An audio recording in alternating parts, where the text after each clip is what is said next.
Hello listeners, welcome to Views on Health. Back with us this week on the program is Dr. Kishara Gunaratne, consultant neurologist and the senior lecturer in medicine, Faculty of Medicine, University of Moratuwa, and the president of the Epilepsy Association of Sri Lanka. Good to have you back on the program, doctor, and we're going to discuss Parkinson's disease. Without any further ado, over to you, doctor, to introduce the topic. Yeah, thank you very much for inviting me. Yeah, so basically Parkinson's disease is a disease which involves movement. So we classify this particular disease or disease entity as a movement disorder, which means there's disordered movement. Generally, movement disorders are divided into two categories. One is where there's excess of movements, where movements are hard to control, and also there are the category where there's less movements or reduced movements. And Parkinson's disease is the quintessential example of a disease where there's reduced movements. And what the technical term that we would generally use for this is bradykinesia, meaning brady meaning slow, kinesia means movement. So slow movement is the cardinal feature of Parkinson's disease. Of course, it's not only slow movement. They do also have other features. They are sometimes very, very stiff, right? Stiff all over. Generally starts off from one side of the body, can be the right or the left. There is no preference. Starts from one side, moves on to the other side, right to left or left to right, and it's a progressive disease. So the stiffness is sometimes associated with a tremor, right? It can often we observe these tremors in the hands. It can affect a number of body parts, including the hands, sometimes the feet, sometimes the jaw, and so on and so forth. And so that's also another feature generally that we observe. So if you see a person quite slow, having a tremor, especially at rest, so meaning if you observe them nice and relaxed, seated, and you see a tremor involving one side, or even both sides, there's a chance that you may be or seeing a person with Parkinson's disease. As I said, this is a progressive disorder. It's a degenerative disorder, albeit it's a slow progression. And as the disease progresses, the particular patient or person becomes more and more unsteady, right? So these are the main features. Of course, there are other features that the person would experience because of Parkinson's disease. Some are associated with mood.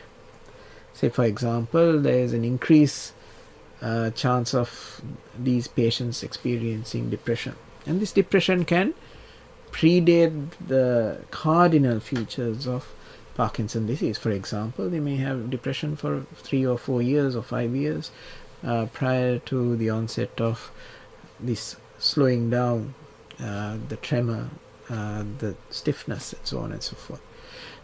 They may also have features of anxiety as well. They may be more anxious, again preceding the symptoms of Parkinson's disease.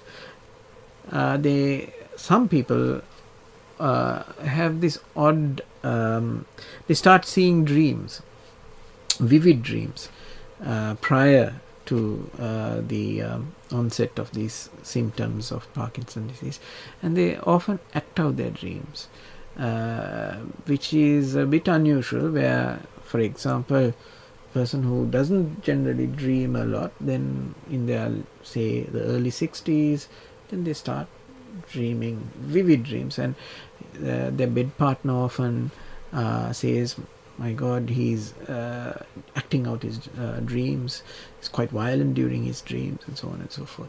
So those are features which a lot of people do not associate with Parkinson's disease, but are often associated with Parkinson's disease. So those are the symptoms generally. What really causes Parkinson's disease? So Parkinson's disease is actually, as I said, a progressive degenerative disorder. So Parkinson is a degenerative disorder that affects a part of the brain which is called the basal ganglia, and that part of the brain is responsible for movement, or at least coordinating movement. And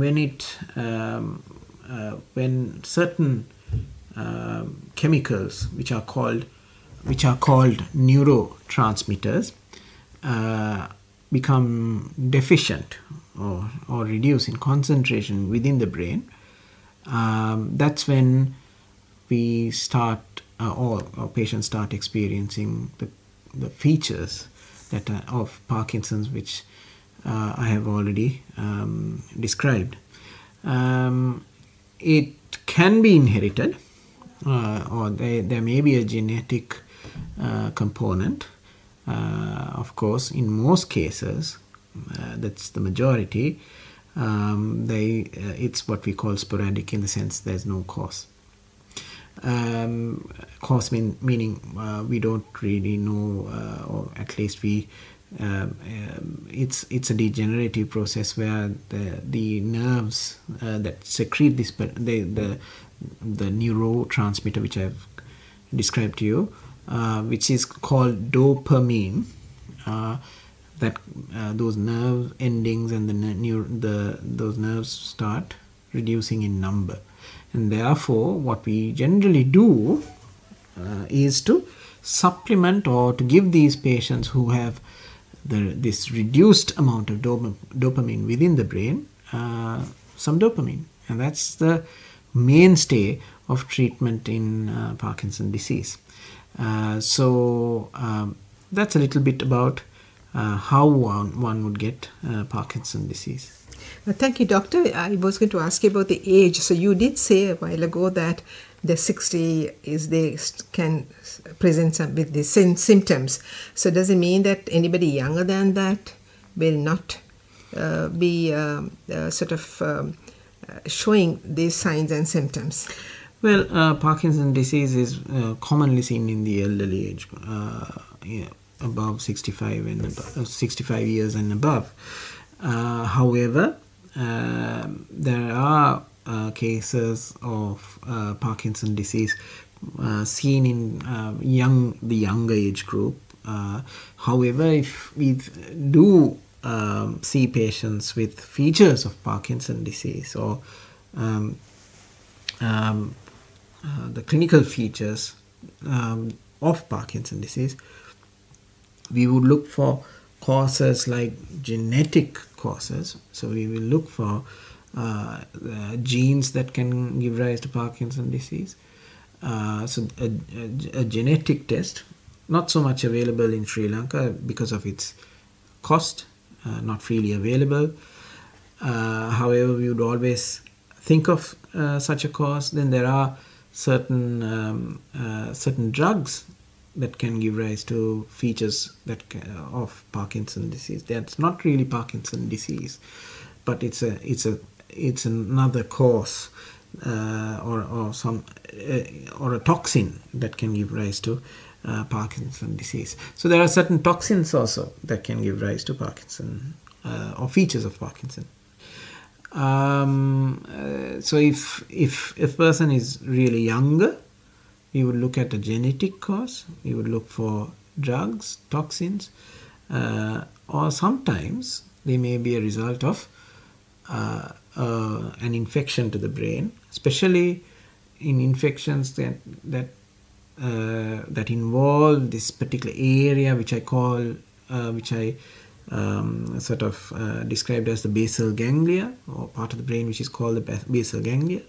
So if infections affect that particular area and those cells don't start or they don't work as it should, then those particular people or patients would experience features of Parkinson's disease. So the younger you are, it's not as common, so to answer your question, but if it does occur, we would generally look for a cause, and I've already alluded to some of the causes which can give rise to these features at a younger age group. But of course, if you're above 60 or 65, older age group, often it's a neuro or what we call a degenerative process, and we don't really go hunting for a cause where we know that this is most likely a degenerative cause, and most likely a diagnosis of Parkinson's disease. Thank you, doctor, again. But if you take the gender, are more females affected or more males affected, or is no such thing? Yeah, I think it's maybe a slight preponderance for a male, but males and females are both affected. Thank you. So going on from there now, this is something that has a cure, or it cannot be cured, one has to live with it? So the short answer is there's no cure. There's a lot of research around the world trying to find a cure for the Parkinson's disease. Unfortunately, we are still not close to finding a cure, but then there are effective treatment options which control the symptoms, improve quality of life, and there are most of these drugs are actually available in Sri Lanka, and the mainstay of treatment is actually to replenish the dopamine which is depleted within the brain.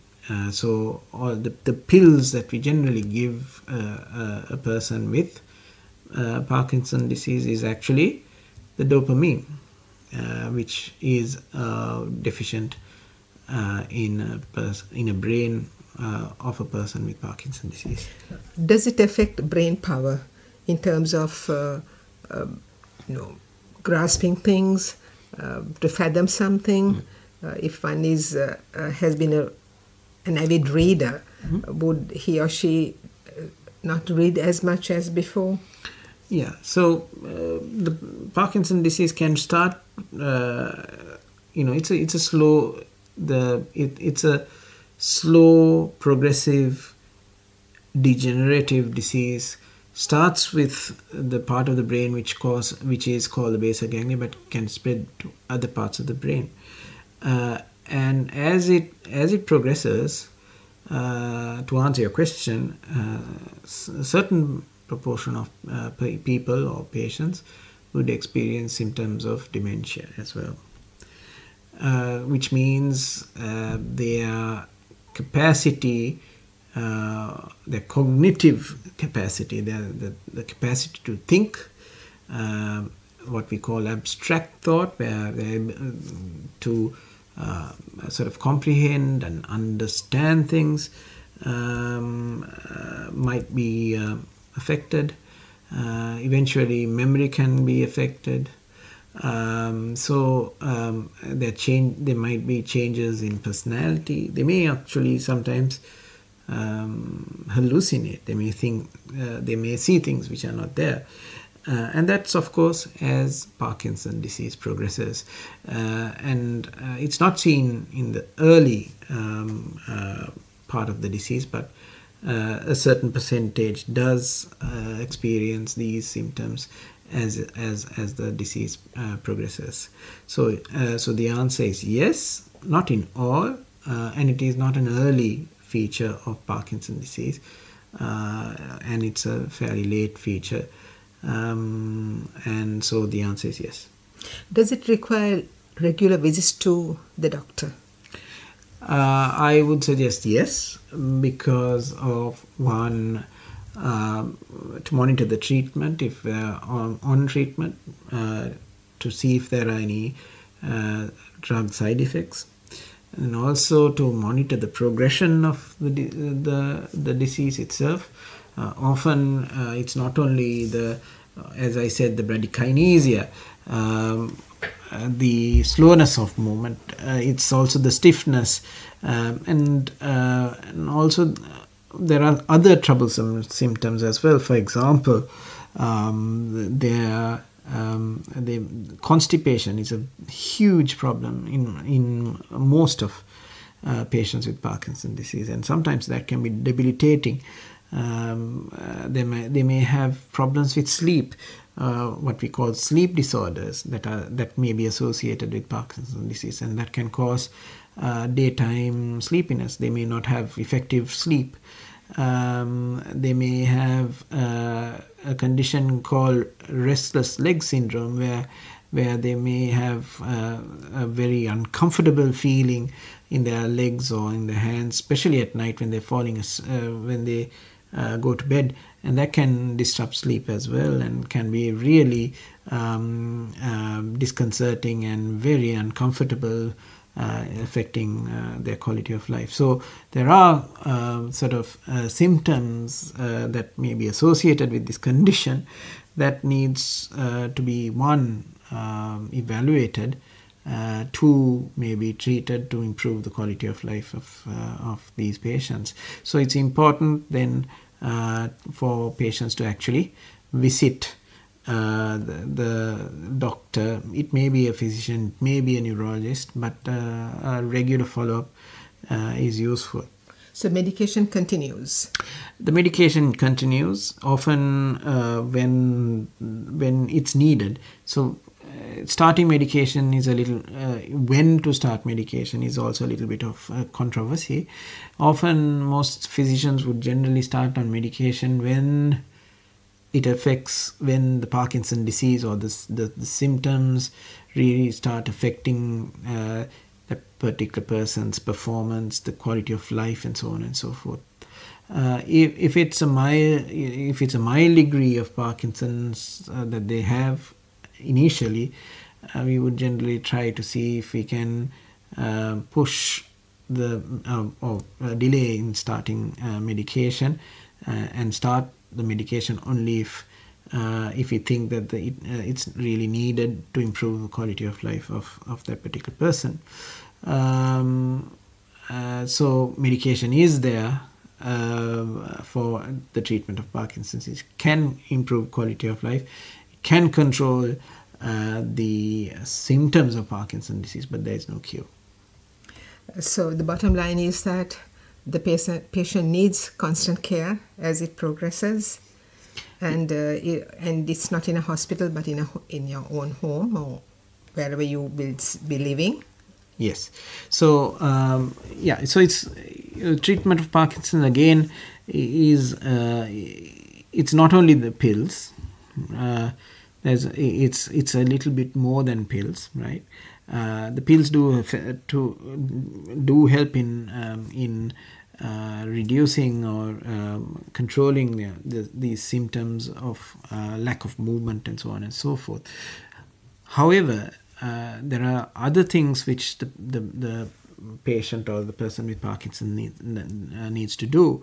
One is it's important to lead a healthy lifestyle, right? So balanced diet, lots of water, that improves constipation obviously, and which is a major feature of Parkinson's disease.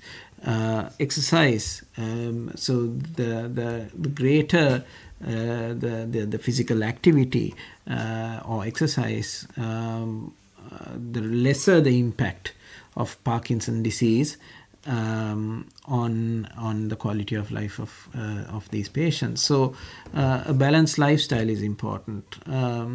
Certain people need a little bit more help as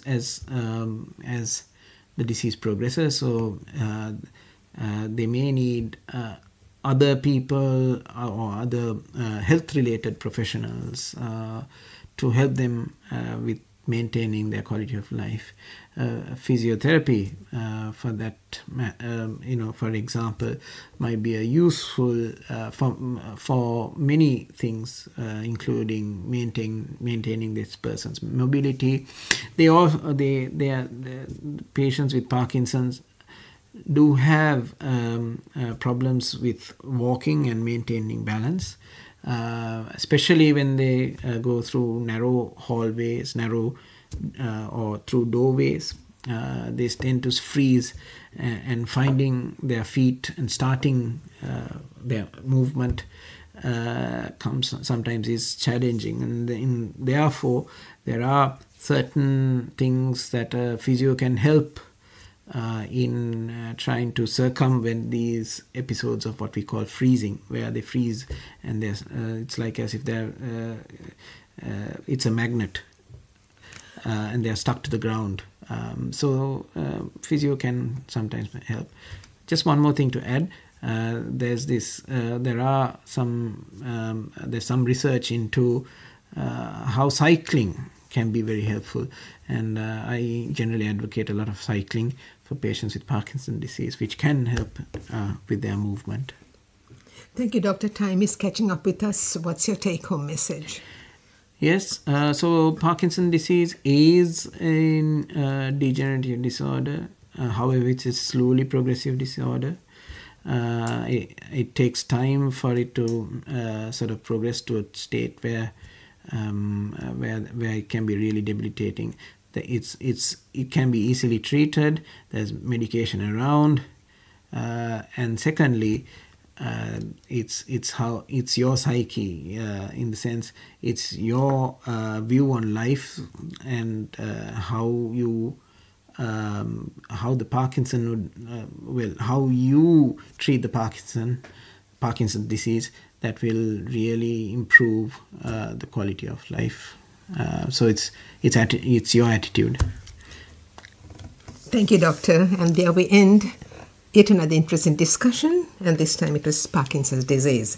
Thank you so much to you, Dr. Kishara Gunaratne, consultant neurologist and senior lecturer in medicine, Faculty of Medicine, University of Colombo, and president of the Epilepsy Association of Sri Lanka, for being with us once again in the program and enlightening our listeners on this particular health issue. Thank you, Doctor. Thank you to Piyumi Idrisinga for technical assistance. I am Fatima Razi Kadi saying good night, and looking forward to catching you next Monday, same time on Views on Health.